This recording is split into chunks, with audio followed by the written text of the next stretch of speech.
ڈاک بنگلہ. خرامہ خرامہ دل و دماغ کو مبہوت کرتی اور جسم کو تھرا دینے والی ایک کہانی. گھنے جنگلوں، ٹیڑھے میڑھے راستوں، اونچی نیچی پگڈنڈیوں اور چھوٹی چھوٹی پہاڑیوں کے طویل سلسلے سے گزرتی ہوئی ہماری ٹرین ایک چھوٹے سے اسٹیشن پر رکی. راج محل، یہ ایک تاریخی شہر ہے. شاہ شجاع اور لارڈ کلائیو کی شکست و فتح کی یادگار. ماضی کے مٹتے ہوئے نقوش، پرشکوہ کھنڈرات. ایسا معلوم ہوتا تھا جیسے یہ آشوب روزگار شہر کبھی شہر نگاراں رہا ہوگا. یہ بل کھاتی ہوئی ندی، یہ لہلہاتے سبزہ زار، یہ حسین پھولوں کی وادی، یہ مہکتے کوہسار. چھوٹے سے شہر میں اتنی ساری رانائیاں، لیکن جو چیز ہمیں سب سے زیادہ متاثر کر سکتی تھی، نیل کوٹھی، جسے عرف عام میں ڈاک بنگلہ کہتے تھے. ڈاک بنگلہ اس لیے مشہور ہے کہ یہ جگہ اب بھی دور سے آئے ہوئے معزز مہمانوں کو پناہ دیتی ہے. یہ اور بات ہے کہ کوئی بھی یہاں سے چین سے ایک رات بھی بسر نہیں کر سکا. اس قسم کی بہت سی روایتیں مشہور ہیں، لیکن ان میں حقیقت کہاں تک ہے یہ انتہائی مشکل ہے. کوٹھی کے تنہا نگہبان رامو دادا کی رائے بہت مستند مانی جاتی ہے. رامو دادا اس ماحول میں رہنے والا قدیم ترین انسان ہے. اس کی زندگی میں اس کوٹھی کے بہت سے مالک بدلے، لیکن رامو کی جگہ وہی رہی، اور آج بھی بنگال کے ایک بڑے زمیندار ہریش چندر کے لڑکے ونے چندر کی ضد پر خریدی گئی. یہ کوٹھی رامو کے ہی تصرف میں ہے.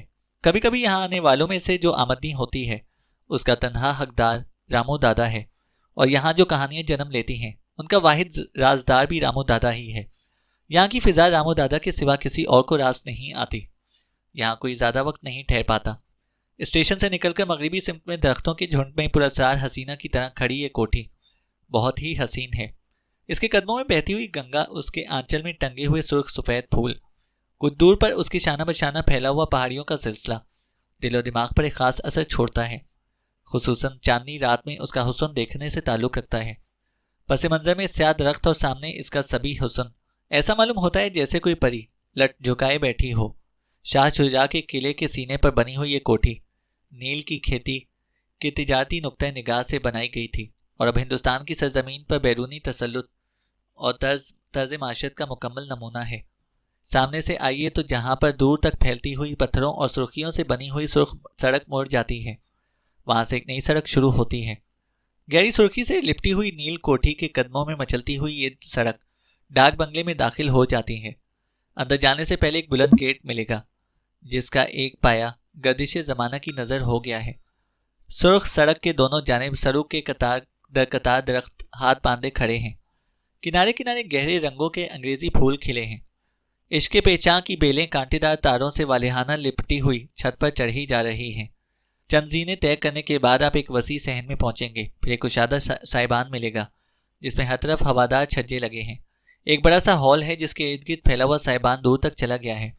اس کی پشت پر ایک بہت ہی کھلی ہوئی جگہ ہے جہاں سے خوشنما موسم اور لہروں کے پیچ و خم کا لطف کیا جا سکتا ہے. ایسا معلوم ہوتا ہے جیسے یہ جگہ خاص اسی مقصد کے لیے بنائی گئی ہو جہاں بیٹھ کر دو دھڑکتے ہوئے دل راز و نیاز کی باتیں کر سکیں. سائبان سے متصل پرانے قلعے کا قوی ہیکل ستون ایک پہریدار دیو کی مانند پانی کی لہروں میں اتر کر گنگا کی مقدس روانی کا محافظ بنا کھڑا ہے. سائبان کا یہ خوبصورت حصہ آگے چل کر اچانک نیچے کی طرف مڑ جاتا ہے، جہاں سے 20 فٹ نیچے چٹانوں سے ٹکراتی ہوئی امٹتی ہوئی دیوانہ وار موجیں اپنا دہانہ کھولے کسی کی منتظر ہیں. پاسی کے باغ کے احاطے میں باہیں پھیلائے سیاہ درخت اندھیری رات میں انتہائی خوفناک معلوم ہوتے ہیں. درختوں کے کنج سے بہتی ہوئی ہوائیں ماحول کی سسکیاں بن جاتی ہیں. ہمارے ساتھ 4 آدمی تھے اور سبھی روشن خیال. کوئی وجہ نہ تھی کہ کسی طرح کا خوف محسوس ہو. اس لیے جب رامو دادا نے کہا کہ آج لوگ آپ میری کٹیا میں رہیں، میں کل انتظام کر دوں گا، تو ہم مسکرا پڑے. نہیں دادا، ہمیں یہی جگہ پسند ہے. اور جب ہمارے اصرار پر اس نے ڈاک بنگلہ کھولا تو پھر کہا، آپ لوگ خوب سوچ لیں، یہ ویران جگہ ہے. دریا میں خوب پانی آ گیا ہے، کالے کالے بادل منڈلا رہے ہیں. گھپ اندھیری رات ایسے میں یہاں پر رہنا اور مشکل ہو جاتا ہے. پانی کم ہوتا ہے تو لوگ کشتی لے کر آتے جاتے ہیں، لیکن ایسے موسم میں کسی آدمی پر نظر نہیں پڑے گی، رامو دادا نے کہا. لیکن ہماری ضد کے آگے رامو دادا خاموش ہو گیا. برسوں سے لگا ہوا زنگ آلود کفل کھولا گیا. چھتوں پر پھیلے ہوئے مکڑی کے جالے، گرد سے اٹے ہوئے صوفے، شکستہ روشن دان، دیواروں میں آویزاں تصویریں، ٹوٹے ہوئے بجلی کے تار اور پنکھے، اور ایک کشادہ آتش دان. رامو دادا نے جلدی صفائی شروع کر دی اور ایک گوشے میں ہمارا سامان کرینے سے رکھ دیا. اپنی کٹیا سے ایک لیمپ لا کر روشن کیا. کچھ لکڑیاں لا کر آتش دان میں ڈال کر گرا دی اور ضروری ہدایتیں دے کر بازار چل دیا۔ شام ہی سے ہلکی ہلکی پھوار پڑنے لگی تھی۔ درخت پراسرار خاموشی میں ڈوب گئے تھے۔ تھوڑی تھوڑی دیر بعد کونتی ہوئی بجلیاں سارے ماحول کو چونکا دیتی اور پھر ایک اداس تاریکی، پھر زوروں کی بارش ہونے لگی۔ سارے درخت آنسو میں نہا گئے۔ سنسناتی ہوئی ہوائیں جسم میں گدگدی پیدا کرتی ہوئی گزرنے لگیں۔ سردی بڑھ چلی تھی۔ ہم سب کمرے میں چلے گئے اور آتش دان کے پاس بیٹھے رہے۔ ہمیں بیٹھے ہوئے کافی دیر ہو گئی تھی۔ کچھ دیر باتیں ہوئیں، پھر بحث کا نیا موضوع نہ مل سکا۔ کچھ تھکاوٹ اور خود کی سے پلکیں بوجھل ہو رہی تھیں۔ رامو دادا ہنوز لاپتہ تھا۔ بارش کا شور اور ہوا کے جھونکوں سے سائیں سائیں اب بھی صاف سنائی دے رہی تھی۔ کچھ دیر بعد اور کہیں بھاری قدموں کی آواز سنائی دی، ٹپ ٹپ ٹپ۔ پھر آواز قریب آ گئی اور ایک لمحہ کو آواز کی، پھر دروازہ کھل گیا اور ایک تیز جھونکا کانوں کے پاس سے سنسناتا ہوا نکل گیا۔ ہمیں یاد نہیں کہ ہم نے دروازہ بند کیا تھا یا نہیں، لیکن کھڑکا کھلنے کی صاف آواز سنائی دی تھی۔ پھر ایک لمبا ترنگا جوان ہمارے سامنے موجود تھا۔ ہمیں زیادہ حیرت نہ ہوئی۔ ہماری ہی طرح ایک اجنبی تھا جو شاید بارش سے بچنے کے لیے ادھر آ نکلا تھا۔ وہ بری طرح سے شرابور تھا، جیسے پانی میں ڈوب کر نکلا ہو۔ اس کے ہاتھ، اس کے ہیٹ، اس کے کوٹ، اس کے جوتے، سبھی سے پانی ٹپک رہا تھا۔ اس کی بے تکلفی پر ہمیں ذرا سا تعجب ہوا، لیکن خوشی بھی۔ وہ خاموشی سے آتش دان کے ساتھ بیٹھ گیا۔ پھر باتیں ہوئیں، ادھر ادھر کی زمانے کی، موسم کی، عقائد کی، اور بالآخر اس مکان کی باتیں۔ ہماری دلچسپی اور گہری ہوتی چلی گئی۔ اس نے ہمیں بتایا کہ یہ مکان ایک زمانے میں ونے چندر نامی ایک نوجوان نے خریدا تھا۔ ان دنوں وہ کالج میں پڑھتا تھا اور اپنی پرکشش شخصیت کے باعث بہت مقبول تھا۔ ایک دن اس کے ساتھ ایک عجیب واقعہ پیش آیا۔ شام کے وقت وہ ایک تاریک گلی سے گزر رہا تھا کہ ایک مترنم آواز نے اسے اپنی طرف متوجہ کر لیا۔ آؤ، میرے ساتھ آؤ، اور وہ غیر شعوری طور پر بڑھتا چلا گیا۔ پائل کی آواز کا تعاقب کرتا گیا۔ دور، بہت دور، ایک ویران اور عالیشان مکان میں داخل ہوئی۔ اندر داخل ہو کر ایسا معلوم ہوا جیسے وہ ایک رنگ محل میں پہنچ گیا ہو۔ دلکش و دل نواز چیزیں، انواع و اقسام کے کھانے، پری چہرہ عورتیں۔ وہ سمجھ نہ سکا کہ وہ کہاں پر ہے۔ لڑکی اسے وہیں چھوڑ کر کہیں گم ہو گئی۔ پھر گہرے سرخ رنگوں کے لباس میں ملبوس آئی اور کہنے لگی، آؤ سیر کریں۔ دیر تک وہ باتیں کرتے رہے۔ ونے گھر لوٹا تو بے حد خوش تھا۔ اب اکثر وہ چاندنی راتوں میں دریا کے کنارے اس لڑکی کے ساتھ گھومتا نظر آتا۔ اس کی سمجھ میں نہ آ سکا کہ یہ لڑکی کون ہے۔ ویرانے کے اندر اتنا حسن کہاں سے سمٹ آیا؟ وہ اس پر اتنی مہربان کیوں؟ انہی دنوں اس نے ماں سے ضد کر کے یہ مکان خرید لیا۔ رامو اس کی حفاظت کرتا تھا۔ کچھ دن کے بعد ونے میں ایک عجیب سی تبدیلی ہوئی۔ اس کی شادی کو کچھ ہی دن گزرے تھے، لیکن اپنی خوبصورت اور نئی نویلی دلہن سے انتہائی بیزار رہنے لگا۔ خاص طور سے اس کے سرخ لباس سے انتہائی نفرت تھی۔ آخر ایک دن اس کے سارے سرخ کپڑے جلا ڈالے۔ گھر کے لوگ بہت پریشان ہوئے۔ اس کے والد آزاد خیال ہوتے ہوئے بھی اب سخت ہونے لگے تھے، اور ایک دن اسے ایک کمرے میں بند کر دیا گیا اور اس مکان کو فروخت کرنے کی سوچ لی۔ لیکن دوسرے دن اس سے بھی حیرت انگیز واقعہ پیش آیا۔ بند کمرے سے آواز آ رہی تھی، ونے، اپنی بیوی کو نکال دو، یہ میری دشمن ہے، تم میرے ساتھ چلو۔ اور جب کمرہ کھول کر دیکھا گیا تو وہاں کوئی بھی نہیں تھا۔ دوسرے دن چاندنی اپنے شباب پر تھی۔ رات گئے سے وہ اپنے کمرے سے غائب تھا۔